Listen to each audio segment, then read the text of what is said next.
Hello and welcome to No Rest for the Weekend. I'm Jason Godbey, here with another edition of Indie Film News. Now, this is a preview of the upcoming Contra film series and Brooklyn Film Festival coverage that we're going to be bringing you coming up on May 29th. But first, we have a couple of sponsors to acknowledge. This episode is sponsored by our friends at JMR Rentals, professional digital cinema and broadcast rentals here in Brooklyn. To find out more about them, visit their website, jmrny.com. And by Soundhouse Audio for full service audio production for film, television, and theater. Visit their website, sound-house.com. That's sound-haus.com. All right, now on to the news. First up, we got the Katra film series. After a 3-month break due to the COVID-19 crisis, they are planning a return for 2 live streaming nights in partnership with Footprint.tv. Joffrey Guerrero, the founder and executive director of the festival, had this to say about the festival's return. Due to the lockdown in New York City, we've had to get creative and find new ways to support independent filmmakers from around the world. We are really proud to be working with Footprint to recreate the festival experience with virtual filmmaker Q&As and live streaming of the selections. We look forward to serving filmmakers during these uncertain times until we are able to return to a movie theater in the near future. Each night, the audience will vote on the best work, and the winners will take home up to $5,000 in prizes. This film festival is supported by Final Draft, 3636 Studios, Screenblade, Meditative Writing, and International Screen Writers Association. They are also supported by JMR Rentals and Anorama Rentals for the 2020 season, which is great. Katra film series will be streaming on May 29th and 30th, starting at 7 p.m. on Footprint Network. They are available via the Footprint app or on the website footprint.tv. Now, the live stream will be free to the public, but there's also a pay-what-you-can option if you want to support the film festival. And now moving on to the Brooklyn Film Festival. As we mentioned on an earlier Indie Film News, the Brooklyn Film Festival's 23rd edition Turning Point will present their more than 140 films online for free on their website from May 29th through June 7th. As an additional prize for the 2020 filmmakers, a selection of winning BFF films will air on WNET's Reel 13 as a summer showcase. This will be a 4-hour block dedicated to BFF and the projects that BFF handles. As previously announced, all the films will play for free on their website for the whole duration of the festival, but viewers must first open a free online account, and you can pre-register now. Viewers will be able to look through the list of films and play the ones they want to see. We recently had the opportunity to preview some of the films ourselves, and now here with his reviews of the Brooklyn Film Festival films is No Rest for the Weekend contributor and the founder of the blog I Actually Paid to See This, William Hammon. All right, welcome, Bill. How you doing? It's great to have you, man. You've been on the show before, but this is the first time we've actually done a show together. I know, this is pretty exciting. I'm only sorry that I couldn't get my Jay and Silent Bob reboot poster into the shot. Loved your review of that. It was one of my favorite movies last year. Oh, thanks, man. Kevin Smith's a true indie, and a lot of the films that we're going to be talking about are real indie films. In fact, these are films that you chose from Brooklyn Film Festival, and a lot of them are actually foreign films. So go into a little bit of that and kind of talk about why you chose them, and we'll just go through the films one by one and give people a better idea and maybe recommend a few that people can try out when the film festival starts running on the 29th. All right. Absolutely. So let's get into it. The first film is called, and just a general note I'm going to butcher a lot of the pronunciations of some of these names because they're foreign, but bear with us. Okay, so the first film is called Snaeland. Snaeland, I think it's called, yeah. Directed by Lise Raven. It comes to us from, it's set in Iceland and Berlin. So you had an interesting review of this, which is on our website, by the way. So give us a little background on the film and kind of give us some of your thoughts on it. The film is kind of presented as a neo-noir, which that's initially what drew me to it. Like, out of the entire list of films I was like, ooh, a noir, let me go into that. I love mystery. I love these kind of character dramas. And the idea of the isolation of Iceland itself, just so remote compared to the rest of not only Europe, but the rest of the world, it was intriguing because you could definitely create these angles of like, you have nowhere to go. But what the film ended up really being about, and why I was just enthralled by it, was that it was the skin of a noir, but it was really a tale of personal redemption. You have this journalist played by Frank Bruckner named Fred. He's going to this, small village in Iceland. It's the midnight sun, 24 hours in the summer. And he's basically working for a tabloid, though he describes it as a major German newspaper. He's on assignment to basically photograph some kind of, Ari Aster, Midsummer-esque orgy, for lack of a better term, which doesn't actually exist. But in his passing, he sees a woman played by Emily Bear, who he's certain from moment one is this infamous French au pair who got into this scandalous affair and may have committed a murder. She was supposedly dead after the public backlash against her once she got out of prison.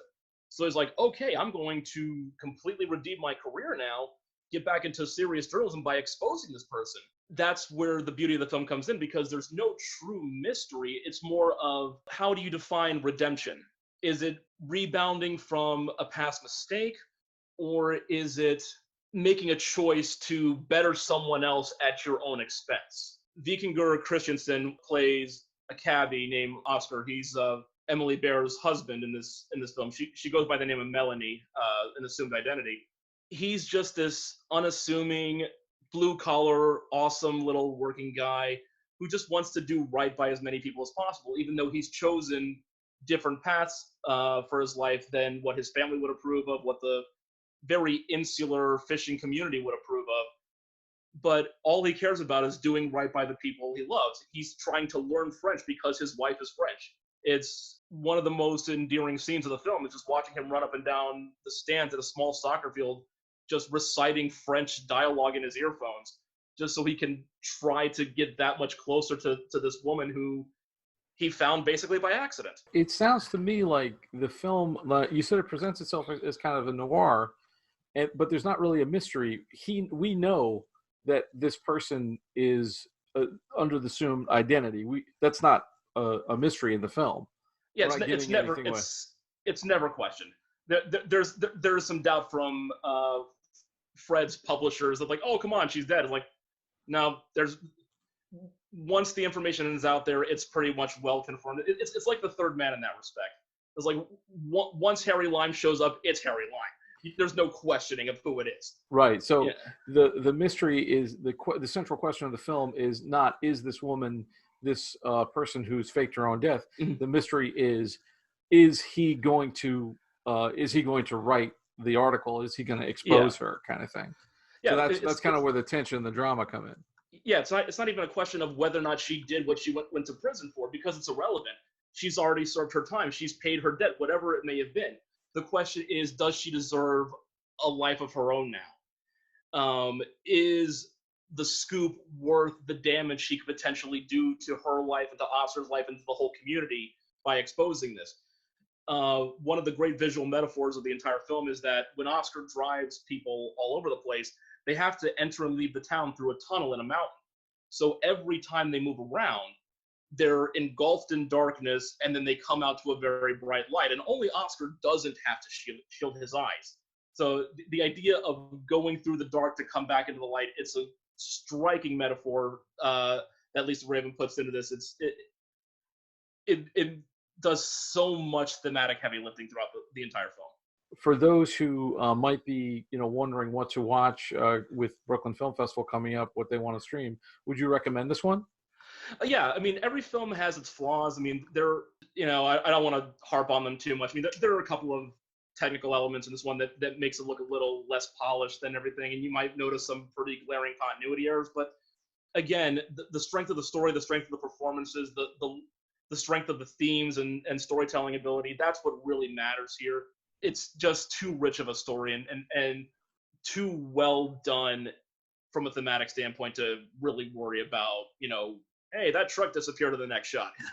Very cool. So let's move on to our next film. This is another feature, dramatic feature, Rotten Ears, which is a curious title. This is directed, and forgive my pronunciation, by Piotr Delowski. Probably a good guess, yeah. Um, and it's a tale of a premature marital crisis caused by unfulfilled expectations and the lack of communication. So this is essentially a love story, a marriage story kind of thing. I mean, the way I put it in the review, which you can read, and it's just me trying to be clever, but in a weird way, it kind of works. It's like the weirdest version of couples retreat you ever see. If you ever wanted to hurt yourself painfully by watching couples retreat, apologies to Vince Vaughn. But this film drew me right in because Polish cinema for the last few years has had a lot of really good human character stories, especially when it comes to things like couples. Cold War, which got nominated for the Oscar a couple years ago. Corpus Christi just last year. Ida, which actually won the Oscar for foreign language film, which was literally about a woman going into a convent, but she wanted to experience physical intimacy for the first time. Like, Poland is kind of at the fore of the very small subset of relationship drama. So seeing that it was Polish and the title Rotten Ears, I think it's a Shakespearean reference, just to the pernicious and insidious nature of dishonesty and lies. I was like, okay, I'm in. What you got? I want to see whatever this has to offer. This is kind of a fun little bit of a mind trip because it's the opposite of Snaeland in the sense that this is much more produced, much more polished. Like, you can see a lot of the lens flares and lighting effects that you would see in a typical Hollywood film. So this had at least some kind of really good financial or professional studio backing in Poland. I wouldn't be surprised if this got submitted to be Poland's potential nominee for now they call it international feature next year, because it's got that sheen to it. What about it was kind of the grabber for you that you liked about it? Because in reading the review, it sounds like it's very into these relationships. It sounds like it's all about the writing and the acting, but it's also a good looking film as well. But what was it for you that kind of grabbed you? Just kind of this feeling where it's like, where's the shoe gonna drop? Because you have this couple, Yannick and Marcena. Again, apologies for the at best educated guess on the pronunciations. Magdalena Selmer, she plays Marcena. She co-wrote the film. And Mikołaj Krobocek, he plays Yannick. They're a couple on the rocks, even though they've only been together for like 4 years. They've only been married for about 2. And you're immediately set up with these kind of weird expectations about where the film can go. Like, the first time you even see them, they're not really arguing. They're not what an American Western audience would think of as a couple in trouble. Like, this isn't War of the Roses. They're calm, they're polite. There's just a little bit of underlying, not quite hostility, just a little bit of underlying resentment. And when you first see them, like, you see Marcena, she's fit, she's attractive, but she seems to be wearing these kind of blasé, casual clothes that maybe she doesn't care about what's going on. Whereas Yannick, he's built like me. A little bit bigger, a little bit bushier of a beard, but he's dressed like a tourist. He's wearing a very loud shirt, khaki shorts. He's got an Ernest and Julio Gallo hat, for God's sake.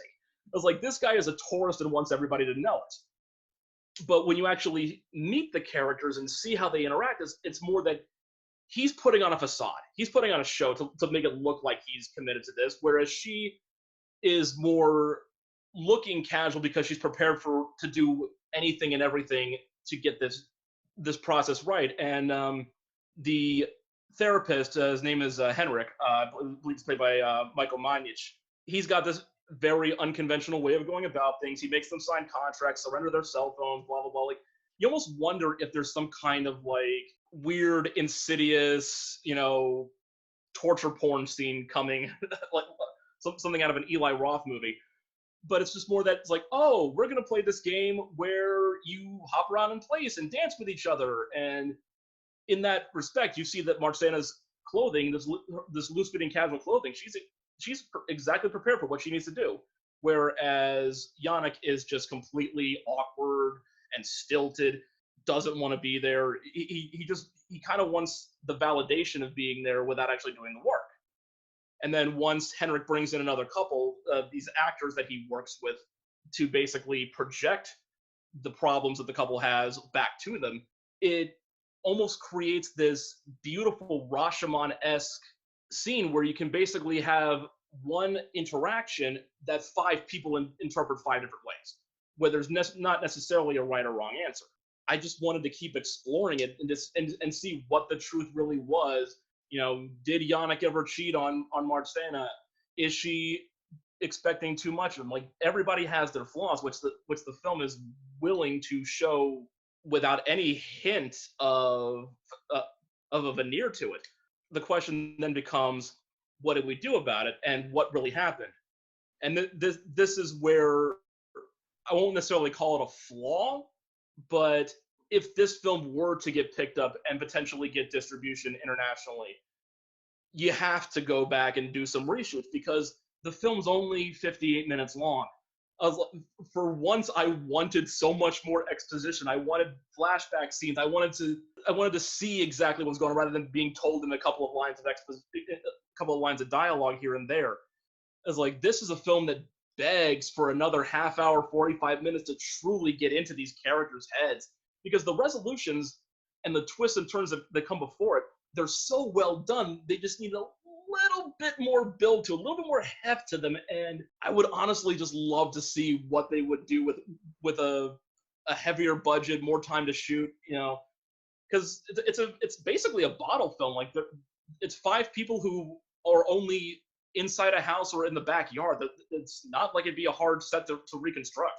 So this film, and it's a common flaw that we've seen in indie films before, where you need a little bit more meat on the sandwich. Mm-hmm. and probably that's because due to budget, time constraints, but from what you're saying, it sounds like the core of the film is still there and it's still worth watching. Oh, absolutely. I mean, leave the audience wanting more, I guess, because I want more. I want to just fully get inside and out of all of these characters and truly just, it was aching. Like, no, don't end now. Like, you say meat on the sandwich. Like, I want like a Dagwood style sandwich on this thing. I want so much more meat on this sandwich. Yeah, I mean, that's, and then it's kind of like a situation where you feel like there's more there to be had. But yeah, probably you're right. If something like that gets picked up for wide distribution, we'll say, hey, can you make more of this, make more? Because, was it 58 minutes, you said? 58 minutes, yeah. That's barely a feature. That's like, a feature is usually minimum like 80 minutes. So if you could do more and put more in there and give it another 20 or 30 minutes even. Yeah, it wouldn't drag for a second if you did, honestly. Like I said, another half hour, 45 minutes, it would not feel bloated at all. Left you wanting more. That's not a bad thing. It's like a good problem to have for exactly. All right, we're going to move on to the next film, which is a documentary called The Right Girls by somebody's name I can actually pronounce, Timothy Wolfer. And this concerns 3 young transgender women who are traveling they're from El Salvador and Honduras, and making their way through southern Mexico. So not a comedy, probably not a barrel of laughs, I would imagine. If it is, I would question your life choices. Yeah. There are 3 main women. There's a 4th one who comes along in the last act, named Sine. She's from Nicaragua.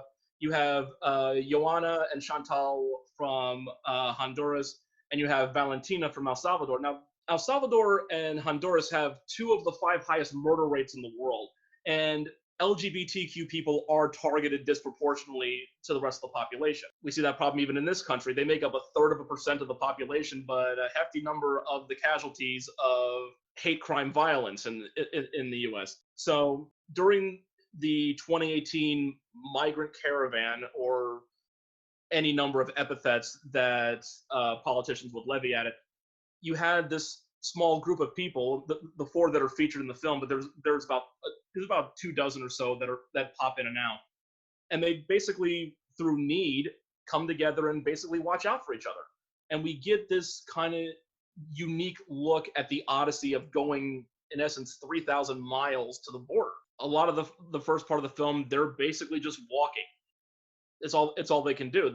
They're on the roads. No one's giving them rides. Those that do prioritize women and children, and because they're transgender, they don't consider them women. So there's a lot of discrimination that they have to deal with. Not to mention all the trauma that they've already suffered in their lives. It sounds like this is like a hard film to make too. Like, did you feel like this was a big camera crew and a big production, or is this kind of like one guy with a camera making this movie? I would imagine 2 cameras and a producer at most, honestly. And that may explain one of the more curious decisions in the last third of the film to focus on just one of the group as they all split off. Honestly, my first thought watching this was, how did this person get access to them? I mean, we're literally talking about a case where these thousands of people start to move. We start to get news coverage of it. The president tweets about it. And within weeks, this guy, Timothy Wolfer, and his crew are in southern Mexico seeking these people out and ready to share their story with the world. I would have loved to just know the exact process that he went through to get from, that kernel of an idea to actually executing it. I mean, once you're there, yeah, you're just basically following them along. It's, it's any other travel film, whether it's fiction or nonfiction. But it's like, how did you get down there to even start the project? It's like, and yeah, I would love to see like a making of on this film. Yeah, because on top of everything else, no one has a command of the English language, so you have to have translators. Yeah, like a skeleton crew that at times is piling onto tractor trailers and trains and buses that are already severely overpacked with these people, and now you're bringing a film crew and still trying to get everything you need in the frame and get the proper points across as to the struggle that these women are going through. Do you feel like, despite the difficulty that they had, that they were still able to convey that and still able to kind of get the story across? And they're not characters per se, but did you find their stories compelling? I did, and the reason they're compelling is because they're decidedly human stories. And that's something that needs to get across to a lot of people, not just in this country, but in the rest of the world. People are people. Human beings are human beings. They're not animals. They're not invaders. They're not something less because their sexual identity is different from yours. All the horror stories and stereotypes need to get dispelled. So this crew that we have, Chantal, Joanna, Valentina, and to a lesser extent Sinead, because she comes in late, we see multifaceted personalities here. Joanna, she deals with multiple stigmas because of her status, her sexuality, her race. Chantal, she's dealt with traumas for her entire adult life, and she's taking hormone replacement therapy. So there are side effects to that. And then on the flip side of it, Valentina is a complete drama queen. Like she is someone in this country that you would see on a Bravo TV show. You would see her on so many reality shows in this country. Hand to God.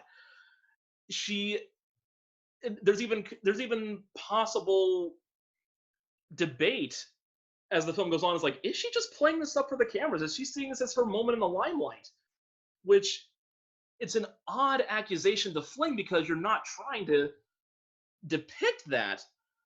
But the job of a documentarian is to basically let the camera roll and let truth be truth. So while it's somewhat disappointing that she steals a lot of focus, it is undeniably human that people like this exist. That, you don't have to write this character.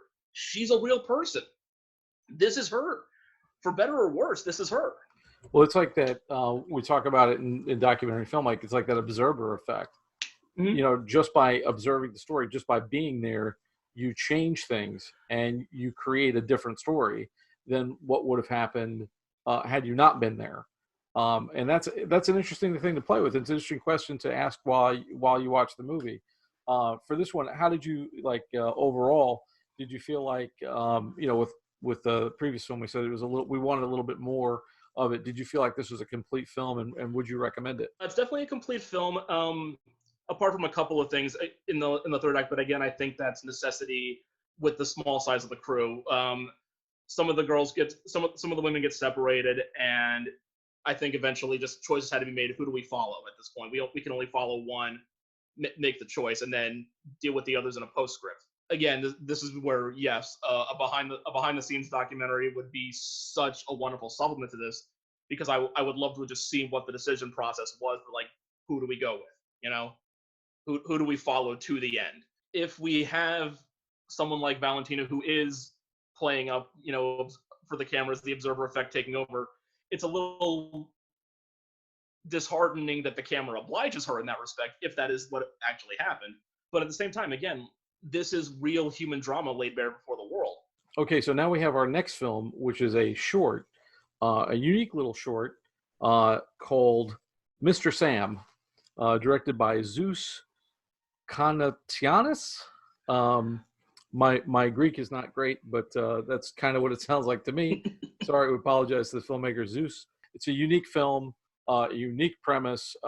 Tell us a bit about it. Yeah, unique is probably the most diplomatic way to describe it. It's decidedly weird, but kind of weird in the best way possible. So the film is basically about the title character, Mr. Sam. He's played by Christopher Piccioni.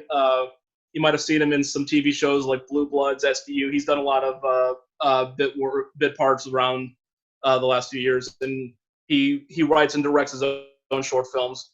As a character, and I'll try to paint as good of a picture as I can here. Picture Norman Bates, Patrick Bateman from American Psycho, and Bernie from the Jack Black film in 2011, if you ever got a chance to see that. But he looks like Pee Wee Herman, which can only add to the creep factor if you're predisposed to that. All right, so the other guys that you just described, they're all like sociopaths, they're all psychopaths. Is this character in the same characterization, or? Well, but that's the subversion, because he's absolutely not. Before we get into that, tell us about the character. Like, what does he do, and kind of set up the premise for the film a little bit. It's never explicitly stated, but it looks like he's a funeral director or a mortician of some kind. That's where the Jack Black Bernie comparison comes in. If you never got a chance to see that film from 2011, it's on YouTube. Watch it. It's Jack Black's best performance his entire career, where he plays an effete, nice Southern mortician who also murders Shirley MacLaine. It's based on a true story, an actual person in East Texas.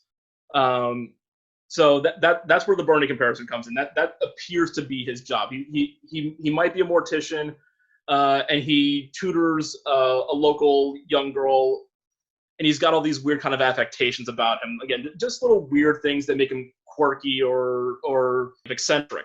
The film opens with him putting on some classical music and dressing a corpse. So that sophistication is where Patrick Bateman comes in. The famous scene of him putting on the radio before he does the most horrible thing you can imagine. And then the Norman Bates thing is the fact that the very unhealthy obsession with his mother. But whereas all those other films, especially Psycho and Bernie, kind of left the sexual issue in the background and open to your interpretation, this film kind of lays it all out there. In the synopsis itself, I'll read the synopsis for us. Yeah. Just so we're not giving any away, because this is on the website. Yeah. So, synopsis, Sam is finally ready to tell his mother he's gay, but is he ready to reveal that the love of his life is a corpse? Okay. If it's out there, then I can say it. Yeah. So they're putting it right on Front Street. It's like he is somewhere between standard issue homosexual and necrophile. Yeah, and the only thing that's really left up to your interpretation is whether or not he's truly attracted to the deceased, or if the person on his slab, this young man, is just someone that he finds so attractive and fantasizes about him being alive again so they could be together. It's a little bit of ambiguity that goes a long way towards humanizing the character. And what happens with this is that it challenges you to think about whether or not the worst things about us truly define us. Because yeah, if this guy is a necrophiliac, and he even admits it himself in the film, he's sick. He has been through a lot of psychiatrists and drugs. He is trying to deal with this, but he also is honest with himself to the extent like, yes, this is who I am. And the rest of the film is about showing what a good person he is in spite of it. Tutoring the young girl, standing up to a battered for a battered woman, bringing gifts to people, doing everything he can to give off as much of a counterbalancing persona as it can. And it seems like his perversion, for lack of a better term, is an open secret in this whatever area they live in. One of the confrontations, they even call him Dead Man Sam. Like, it's like, you don't call him that unless you know why you're calling him that. So it's an extremely affected performance that Piccioni gives. And it is in a way heartbreaking because you want to be disgusted by it, but you also want to be pitying on it. That's an interesting angle, and hopefully it's not in a way where it reduces the character, where you don't feel like you're sort of looking down at this guy. You're not looking down on him, but you're also not excusing him either. That's the subtlety and complexity of what this film puts across, to the point where and I looked this up and deservedly so. There was a film festival in Chicago last year where Christopher Piccioni won Best Actor for this film. I actually happen to know that the filmmaker, I believe he's working with I want to say the Sundance Institute to try and develop this into a bigger project. For you, as it stands right now as a short, A, do you recommend it as a short, and B, do you want to see it made into a bigger film? I'll put on my quiz show quote. I'll answer the last part first. I'd be curious to see it as a feature length. I don't know if it could get distribution and really resonate with a mainstream audience if it did. But at the same time, a couple of years ago, the live action short Oscar winner Skin was already in the process of being adapted into a feature length film when it played as a nominee as a short and eventually won as a short. So it can be done. And I would honestly say that this film should be in consideration for major short film awards, because it really is well made and gives you a unique, complex character that you honestly, you can tell where the inspirations come from, but this is a character you have never seen before. I think it would be interesting. The premise is certainly interesting, and I don't think they're going for a mainstream audience with this type of film. It would be impossible, but there is an audience. I mean, we just had that film Swallow come out and do pretty well. So which is weird, but I feel like it's a smaller market, but there's definitely a market for this type of film. Yeah, those who would seek it out would not find it gratuitous or in bad taste. So I think it can definitely reach the people it needs to reach if you made it a feature. All right, man. So we're going to wrap up, but thanks so much for joining us the first time. Hopefully, we're planning on bringing people more coverage throughout the week from the 29th to the 7th. There's a few, there's all these major film festivals that are running. Hope to have Bill back on the show. But Bill, thanks so much, man. Really appreciate it. This has been awesome. Thanks for having me. Thanks, buddy. To find out more and register, visit the Brooklyn Film Festival website, brooklynfilmfestival.org. And for more on William Hammon, visit his site at actuallypaid.wordpress.com. William's done reviews for us. Those reviews that he talked about tonight are also available on our website. And that's all we got time for today. Thanks so much for taking this trip down the rabbit hole. I'd like to thank our sponsors, JMR Rentals and Soundhouse Audio. I'd also like to thank my good friend Bill Hammon for joining me. And for more festival coverage, don't forget to subscribe to this space. You can also visit our website, norestoftheweekendpodcast.com.